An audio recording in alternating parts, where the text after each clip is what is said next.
Hi, this is Dennis with Second Chance Tackle. We're going to try and keep you busy during this crazy time of isolation or hunkering down or shelter in place or self-quarantine or whatever we want to call it, as we continue to try and make the best of a tough situation with this virus going around out there.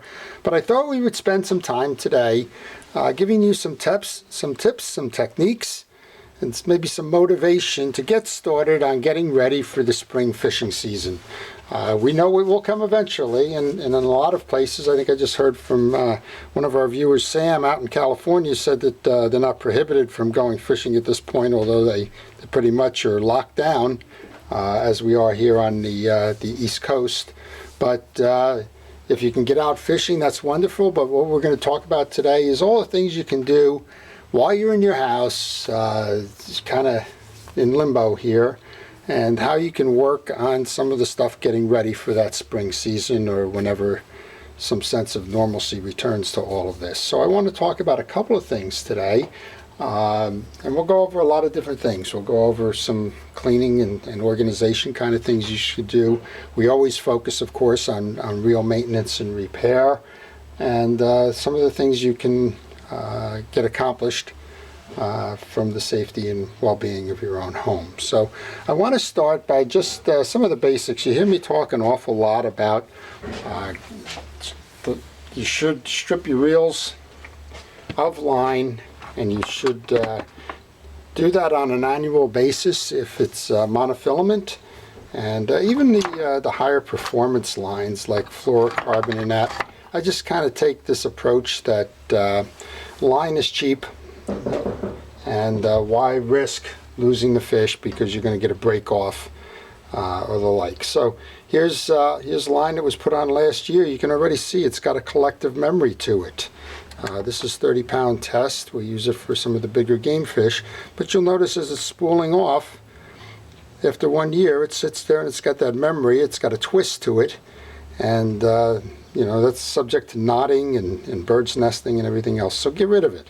There's no reason why you should have that line on there for longer than a year. So it's not just the UV. A lot of folks say, well, geez, it hasn't been exposed to sun that much, but it's also the stretch. Every time you get a fish, that fish is going to pull, it's going to stretch, it can kink, it can knot. It's more than just, it can rub on rocks, it can rub on the bottom, it can rub on the side of the boat. All kinds of things can help that line deteriorate, in addition to the UV situation. So take your time, pull it off. We're not going to pull it all off here. This will be a long video if we start to do that stuff. But you can just see by the example here that this line's gone, and that's only 1 year. So don't risk keeping it on there for a long time because you only had it out for a trip or two. Get rid of it. So when you're ready to re-spool, interestingly enough, there's always some questions out there about how do you re-spool a line. Well, a lot of folks just want to take a spool of line. Here's some trilene. Just want to jam a screwdriver through there, clamp it in a vise, and reel it off. Now that's fine if you're working with a reel like this, because you can take it right off, put it right on, and it retains the factory kind of setting to it in terms of the spool. It doesn't twist and so on. So if you have a conventional reel, go right ahead and do that. However, if you have a spinning reel, for example, here's a big caster I'm going to put line on. That's not the case. If you are spinning this way and grabbing it this way, you're twisting line. So what manufacturers generally recommend is there's two sides to a spool. One side is spool usually has the label, and the other side doesn't. Keep the label up on a spinning reel, and that way when you're grabbing your line, you put that on a pole or something, but when you're grabbing on that line, you're kind of spinning the same way as you would if this was on a post being pulled off. So just a quick tip that it should eliminate a lot of the twist as you go about spooling your reel, and that should help maintain it from kinking like we saw on this particular reel here. So what else do we do? Well, you want to take that reel off, and again, this one's been on a while. This is kind of my go-to reel for like bluefish and striped bass trolling. It really is the shoemaker's child. I don't care about pretty, and we've lost some chrome. We got freckling going on here, a little bit of greening going on there. I tried to clean that as best I could, but internally this reel is immaculate, and that's all that matters to me, and it's all that matters in fishing. So what do you want to do? If you haven't had the reel apart like we've done in a lot of our videos, might be a good time to pull the side plate. I'm not going to tell you to go strip it down completely, but go ahead and pull that side plate. It's only the 5 screws. Take that off, give it a good inspection inside, do the surface lubrication with some greases like the Penn Precision Reel grease that you've seen me use. Make sure it's a fishing reel grease. You can put some on the outside. You can put grease onto the shaft of the spool. You can put grease where the jack intersects with the yoke, and you can do all of that without taking this reel apart. If you've had problems over the season with this reel, for example, the drags weren't working, then you want to go do a complete rebuild. But if you take the side plate off, you have access to that. You also can remove the spool, and you have access here. Of course, you can just remove this side plate bearing if you're working with a pen, and you can just grease the bearing from that side. But if you don't have a side plate bearing, is an adjustable, and a lot of reels don't, then you can get the access through the side here. So that's one way to do it. So let's clean up the outside of the reel now. So Penn makes a product, and I'm not just suggesting Penn because this happens to be a Penn reel, but Penn makes rod and reel cleaner. It works well. People have asked me about it. It's a little spray bottle. You can wet the outside of your reel. You can wipe it down with a dry cloth. Take care of that and just get some of the accumulated dirt and junk off, so that it doesn't corrode and lay over time. That's good for rods as well. So let's talk a little bit about the rod. So you have a rod, and most of the time we don't think much about it, right? But now's a good time. These styrofoam handles and the like, they tend to weather. Don't be afraid to get something like just regular good old soap and water. Get a little sponge. Wash all of this down, get it nice and wet. You'll get all the salt. You'll get some of the fish scales, if it happens to be scaly fish that you've been landing. You'll just get some of the general tarnish and the like off of that, and it'll keep it fairly well lubricated there. So go ahead and do that. And then on the other side of the rod, you want to make sure before you get too far out into the season that you still have all of your line guides, that all of those line guides are in good condition. So take a look inside, make sure. It's kind of hard to see, but here you can see that I've got salt accumulation inside the line guides here, and you want to clean them up, because if you don't clean that up, what's going to happen over time is that salt is going to abrade the line that's coming off the rod. It's going to weaken that line, and at some point could cause that line to snap. So if your rod and reel cleaner doesn't do it, go for a general purpose cleaner. You can use something like a penetrating oil, or you can use something like this, a Purple Power, which is a cleaner degreaser. But get that stuff out from here. It's easily overlooked. A lot of times we're just checking the mountings. In this case, they happen to be a wrap. But if you had the traditional thread kind of ones, we're generally checking that for fraying to make sure that if it has frayed, that you repair that before you go out and rip the eyelet out. But a lot of times we don't take the notice of what's going on inside that eyelet. So take a look there, clean that up as best you can. In this case, we've got a little green corrosion on it. Don't be afraid to use something like a piece of steel wool. Don't be afraid to use something like a chrome polish or other metal polish to try and get some of that tarnish off and help prolong the life. So check all your rods. So as many of you know, I not only do saltwater fishing, I do freshwater fishing as well. And here's a small one. Here's a 4/6 rod.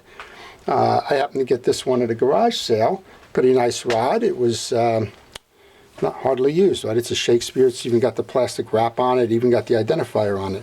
So what you would do here, check. These things are interesting with these single mounts. A lot of times these things will be bent one position or another, so make sure that you have the appropriate bend.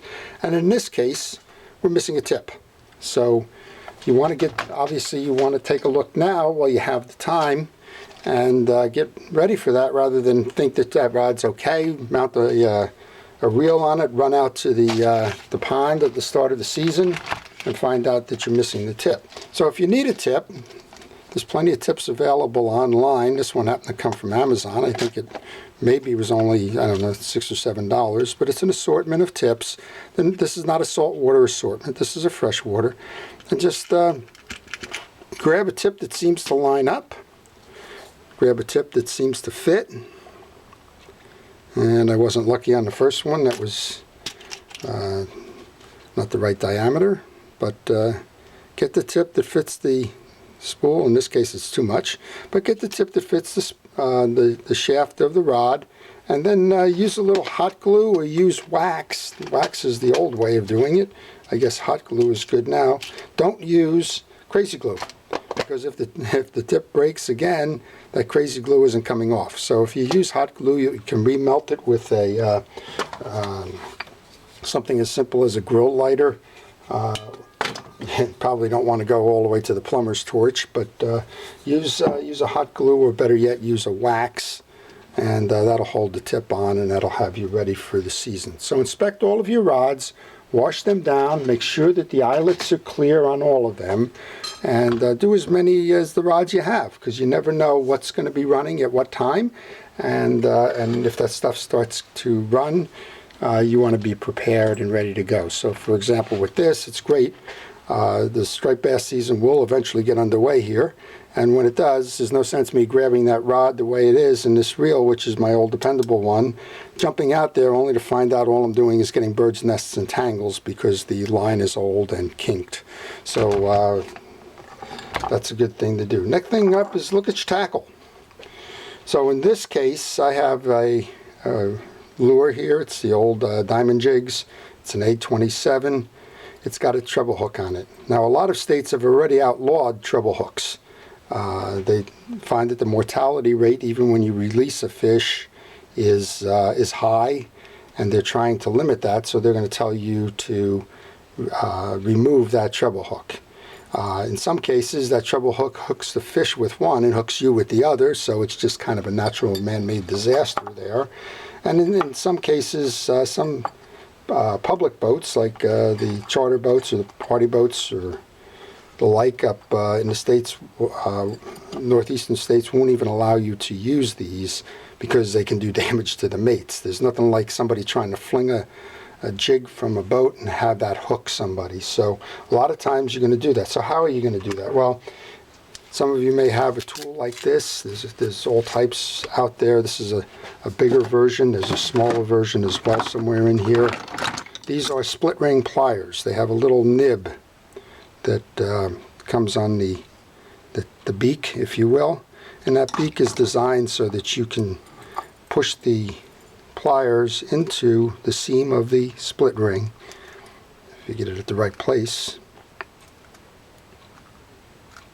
like that, and then you can, oops, on the wrong side of the hook.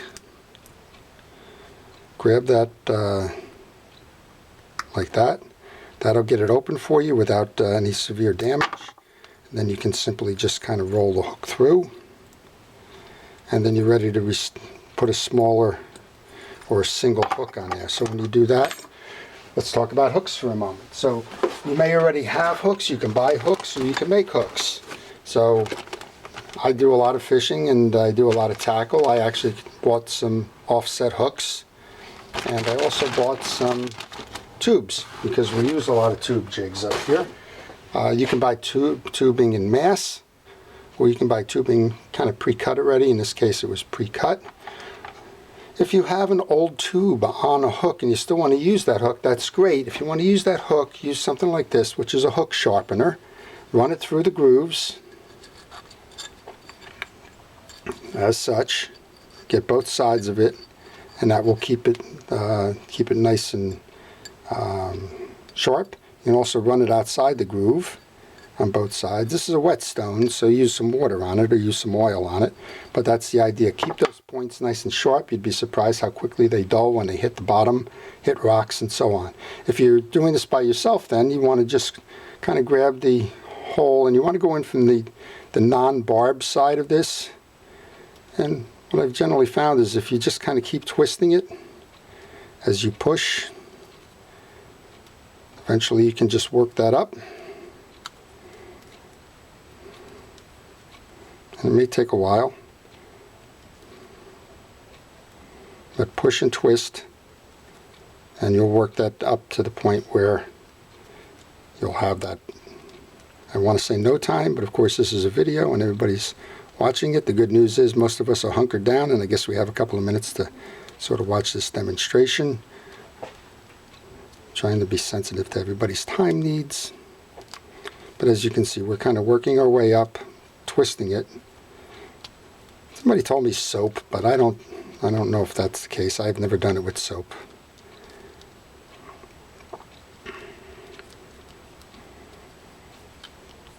And I find that if you do it this way, if you buy those tubes and you buy the hooks, it comes out to about 50 cents a hook. And if you're buying them in a flea market, or if you're buying them from somebody who's spent their time doing this, you're probably going to pay $1 to $2 a piece for them. And that's fine if you only have a hook or two that you need to replace. But in some cases, it's going to get expensive if you happen to have a lot of them, and if you depend on this kind of a rig to do your fishing. I'm getting that barb caught a little bit in here now, trying to race around a little bit. But at any rate, you can kind of see the notion here without spending all day doing this. And let me just show you the result of one.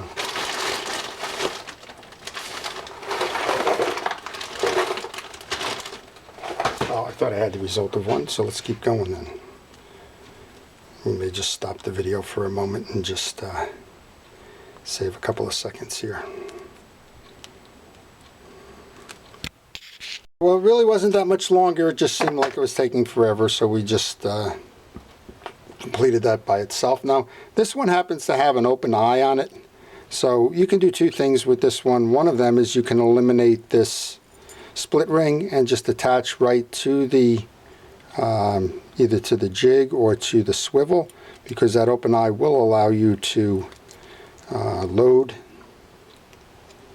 like such and then close it, crimp it out, or you can crimp the eye shut and continue to use the split ring. What I'll probably do is I'll eliminate the split ring since it's not necessary and do that. So take a look at your hooks, sharpen them, replace them as needed, and do that for the balance of what's in your tackle box there. So let's move over to what's in your tackle box. So you just saw me pull out a split ring pliers that happens to be in my tackle box. Nothing worse than having a steel plier. In this case, I'm not quite sure if this is steel or if it's stainless. Let's just pretend for a moment it's steel. It's been sitting in my tackle box for some time now. Nothing worse than getting out on the beach or the boat or whatever, first time of spring, and find out that your pliers are frozen shut because the rust, the salt, whatever has corroded the junction. No problem throwing them away. Just go ahead and get something like CRC Power Lube or WD-40, or if you want something environmentally friendly, go get Lube Fix. It's an agricultural product comparable to a WD-40. Whatever you use, go ahead and spray it down. Get those junctions in there, and then if you just work it out over time, it will work fine. I can't tell you how many pairs of pliers I've purchased from flea markets that were frozen and they shot right back to life by doing that. If you have a particularly stubborn pair of pliers, then here's another one. This is a Master Blaster. It's a penetrating catalyst, which is it's intended to help break out rust and the like.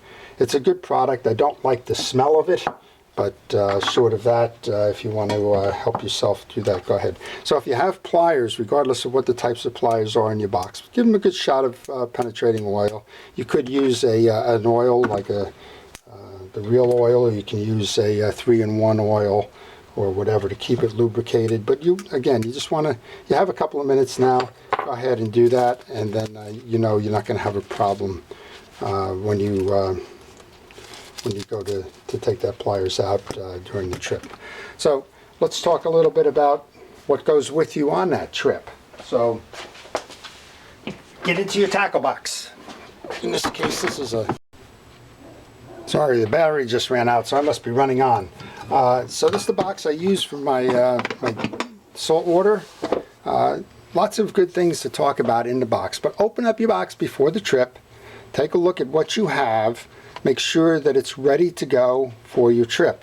So in some cases I've got some lures with some soft baits on there. Make sure they're still soft and flexible and that they're ready to go. Here's a good point. No better time to get rid of these string knots that you may have had the last time you were working a fish, and then you just go through your box, trim them off, get rid of them, organize it. I got a little bit of everything going on here. So I have some of these with the flex pieces. I have some of those tube lures you just saw me replace on those the diamond jigs. I have some epoxy type lures sitting in there. Here's another one with some string on. Get rid of it. Kind of get them ready to go fishing. This case, this one's got some salt on it. You might just want to take that same cleaner that you had before and kind of run a cleaner over it just to keep it from corroding the finish on it. And then I got some things that are seemingly out of place. I got a couple of bank sinkers and the like.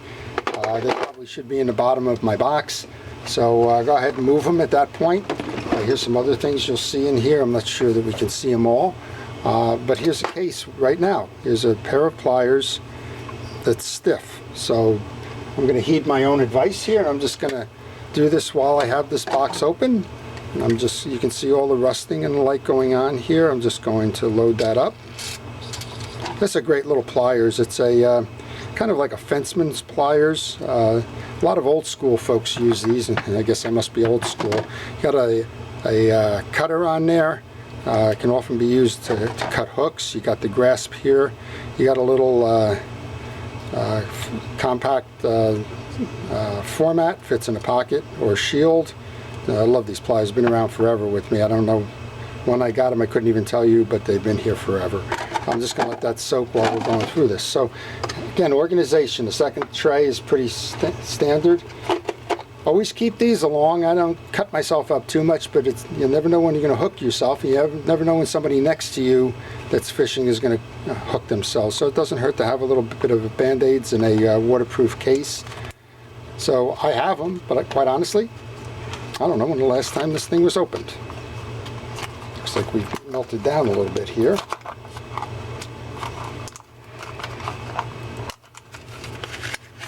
So we have 1 or 2 Band-Aids in there, so I recommend that what you're going to do is go in there, take those things out, and put fresh Band-Aids in.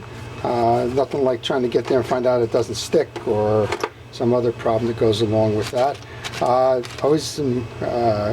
lot of times I'll go out with some folks that are prone to seasickness. I keep a little tube of Dramamine in there. Seems like I got about 5 or 6 pills in there, but again, check. You don't want to find that somebody you're fishing with is got a little bit of that seasickness, and you go to offer them and find out that there isn't anything in there. And then down below now, so I have my jigs organized a little bit now in terms of my bucktails. And then below, I have some. This should be interesting because I haven't even opened that up yet. I'm curious what I have in there. Oh, okay, so I have another little 827 kind of a jig. And then down below I've got my hooks. I've got some of the soft baits. Again, if this package isn't open, but if it's open, go in there, make sure they're still fresh and flexible. I have some of those tails that I was showing you earlier, some little squids. And I got a whole bunch of hooks in case I want to switch over to do some bait fishing as opposed to going with the jigs. And then I have a random plug just sitting in here. I guess I'm thinking I'm out on a bluefish trip and the striped basses are starting to hit. This is a mackerel looking plug, top water, and this one has the treble hooks on it, so probably would want to replace those. But that one probably is a random thought that says if nothing else is going well, I can always start throwing that. So organize your tackle box, make sure everything's clean. Same thing goes with this that we were going on before. Make sure that those hooks are sharp. Don't be afraid to get that stone and spend some time cleaning them all up. If you find that you have something that's damaged, broken, we'll go ahead and do what we were doing with this this setup before. Just make sure that you replace that hook, clean up your jig, and if those jigs are too beat up, then don't be afraid to replace them at this point in time. Make a list. You may not be able to get out shopping if you're hunkered down, but as far as I know, a lot of the e-tail sites are still doing business and still shipping, and if they are, then go ahead and make a list and order some of that stuff, including the line we were talking about and some of the other things like maybe replacement hooks and so on. So that's my saltwater box, but let's go over talk about a couple of other things while we're at it, since we're at it. Okay, so this is just an old, not necessarily old, but it's a box that a carpenter or somebody would use. And I tend to work in big pictures as opposed to small pieces or compartmentalizing tackle and the like from a management standpoint. I have a couple of these tray kind of things depending on the type of freshwater fishing I'm doing. And I kind of sort them by the types of fishing that I'm doing there. So in this case, I've got a box. It's mostly the shiners. These are Castmasters. They do great in the back bays for small fish, and they can also be used for trout and the like in the streams. And a couple of small little pumpkin seeds and the like as well. So here's an example. I've got one. This probably should just be tossed, but I got a rusted hook and beat up from bouncing around on the rocks and everything. It's probably time to let that one go. But you can replace these hooks. Here's an example of a nice Castmaster with a rusted hook. Get rid of that hook now rather than later, and make sure that that's set up to go. I have another one here that's kind of a continuation on the theme. It's a little bit smaller for pond fishing. Couple of spinner baits and some of the smaller Castmasters and spoons. Again, same idea. Keep them clean. Replace the bad hooks. Trim off the broken line if you've detached it that way. And then one more of these. I probably have too many, but you've seen me in these flea markets with tackle box cleanouts and the like. Something isn't something stuck here. Well, we may not even get this one open, but the same idea. We have some smaller ones. Here's one that has the line on it. Get rid of that line. And I have some connectors below here, some swivels and the like. Hard to see, I know, but I gotta somehow play around with getting that hook off of it. Okay, so go through all of these. That's an example here. Play around with it now, as opposed to playing around with it when you're on the shore banks or the river banks and the like.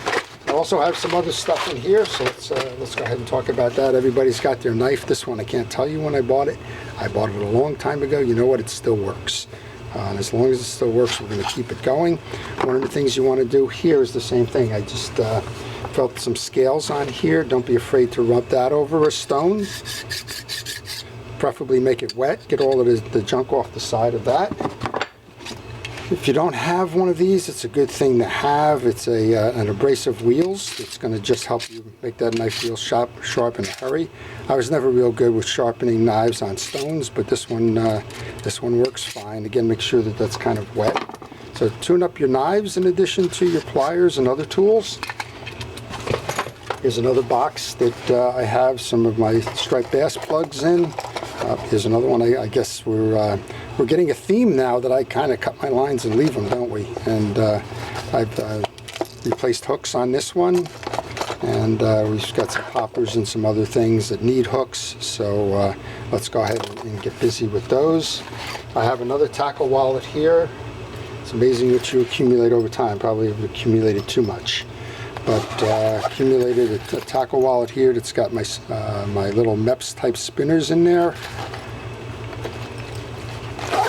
See what else we can tell you about while we're at this. We've got some soft baits here, the power baits. These would be for striped bass. They're a swim shad kind of a thing. If you use these and you have an open package, make sure that they haven't dried out and lost their oils. This happens to be a new package. I've got some trout baits here, some power baits for trout. You can also have these for carp or catfish or the like. Make sure that they're not dried out as well. And not much else going on here. Another knife that needs to be sharpened. Somehow it fell out of its sleeve. But again, I probably bought these at the same time, but boy, they've been treasures to me. And then the rest of these, same ideas, right? We have some plugs in here for striped bass.